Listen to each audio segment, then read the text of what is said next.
The movie kicks off with a major bummer. Funeral for Sakura Yamuchi, high school girl who's gone too soon. Everyone's super sad, especially her friends.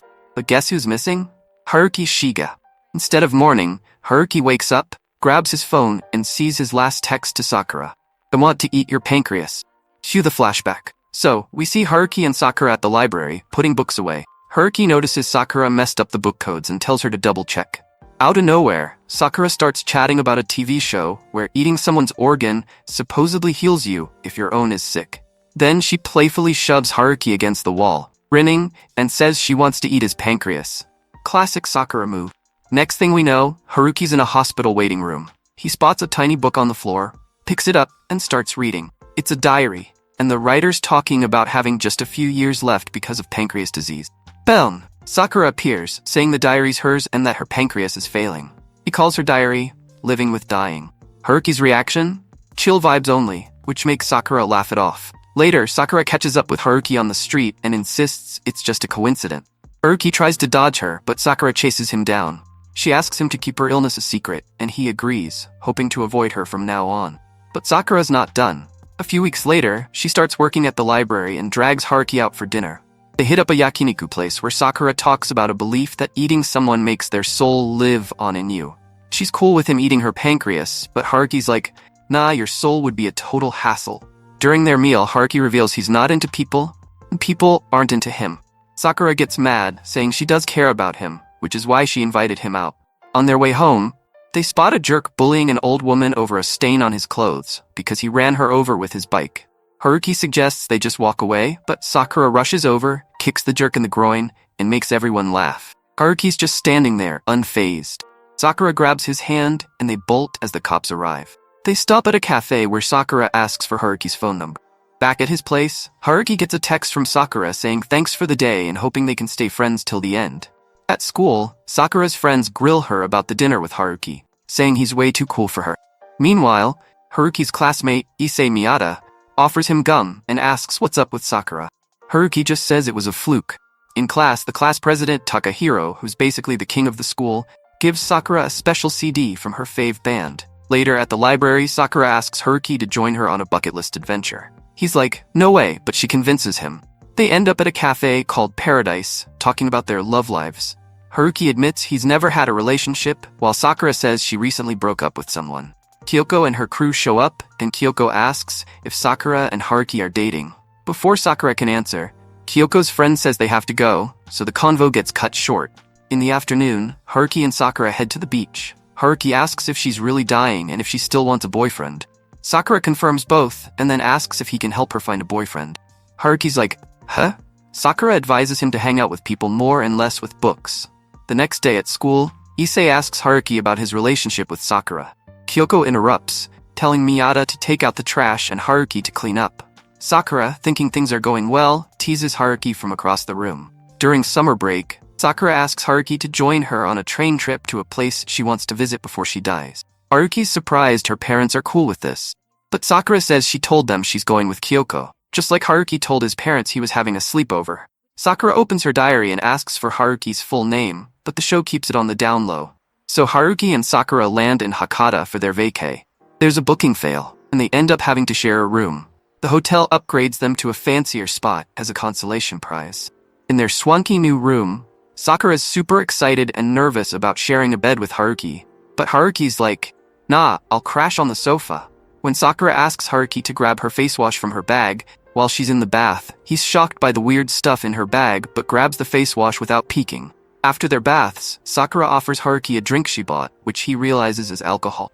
They decide to play a game of truth or dare with cards. Sakura wins the first round and asks Haruki who he thinks is the cutest girl in their class. Haruki's like, Ina, the math genius. Next round, Sakura asks where she ranks among the girls he knows. Haruki says she's third, which makes Sakura blush like a tomato.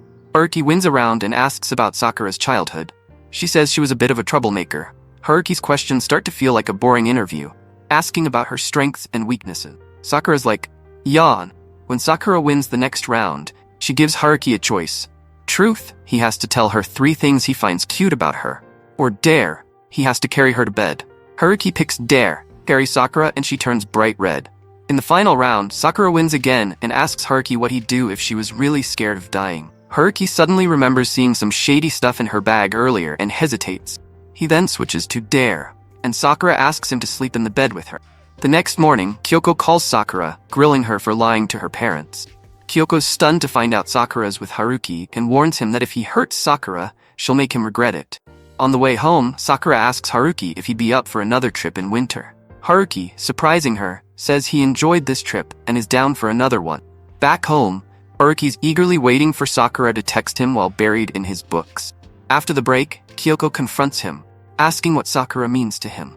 When Haruki doesn't answer, Kyoko gets physical, threatening him if he messes with Sakura. Haruki drops his book, picks it up, and heads to the library. At the library, Sakura shares her fave book, The Little Prince, and drags Haruki to her house to lend it to him.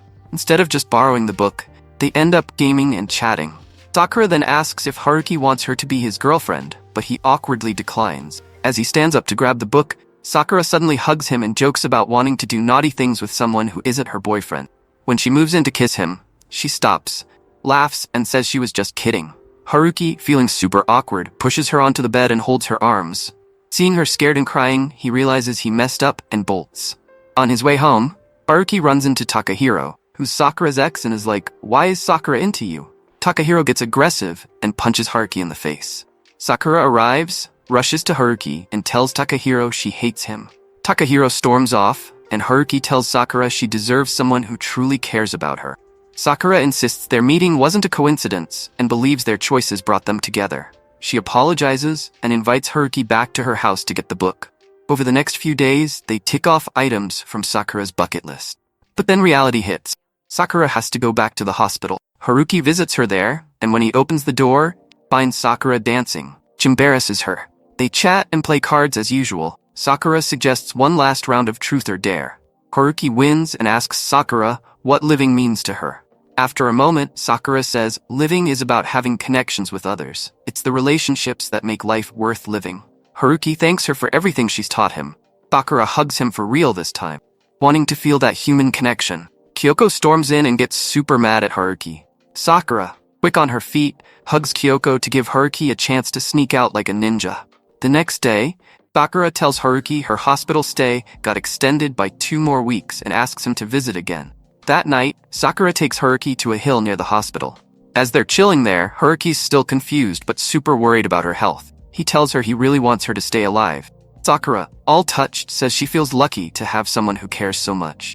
Just then, fireworks start exploding in the sky, and Haruki realizes this was one of Sakura's last wishes.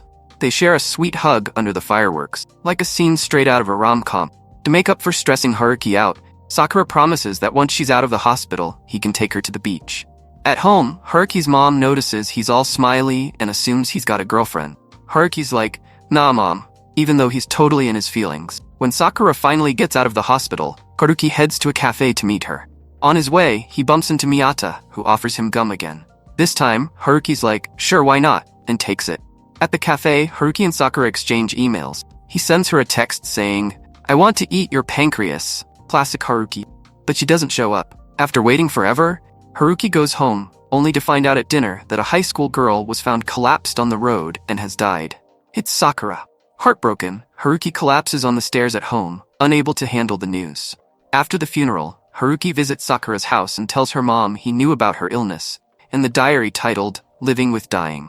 Her mom recognizes him as the special friend Sakura was waiting for, and is glad he finally came. The diary is full of Sakura's thoughts and their time together.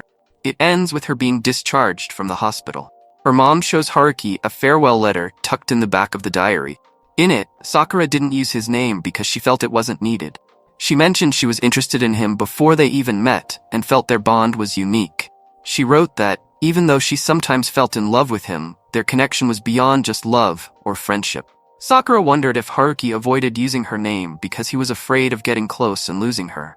Haruki smiles softly, touched by her words. Sakura wrote that she admired Haruki and was grateful he cared for her. She felt like she had been waiting for him her whole 17 years, like cherry blossoms waiting for spring. Haruki finds Sakura's last text on her phone and, overcome with emotion, asks her mom if he can cry. Then he breaks down. Before leaving, her mom notes that Haruki's name, meaning spring, fits perfectly with Sakura's name. meaning cherry blossoms, echoing Sakura's metaphor about waiting for spring. Haruki then meets Kyoko at the cafe and spills the truth about Sakura's illness. Reading from the diary, Kyoko gets super mad at him for keeping Sakura's secret and storms off. Haruki chases her, apologizing and asking for forgiveness. He then asks Kyoko to be his friend. In the post-credit scene, Haruki and Kyoko visit Sakura's grave together. Haruki thanks Sakura for helping him open up to friendship. It's clear that he and Kyoko have grown closer, fulfilling one of Sakura's wishes before she passed. Sakura always hoped Haruki and Kyoko would become friends. And that's a wrap on I Want to Eat Your Pancreas.